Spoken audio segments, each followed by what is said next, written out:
homeowner or a family member had noticed something didn't look right from down on the ground. And yeah, that definitely doesn't look right.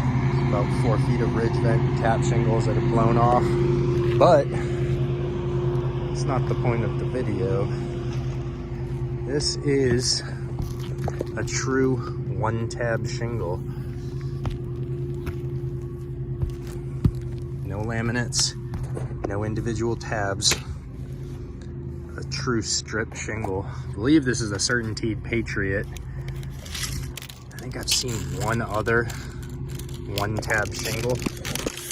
So this whole thing measures in right at 39 inches for a single tab. Pretty unique shingle. They stopped making these a while back. Don't think they were extremely popular when they were made. But as far as I'm concerned, that's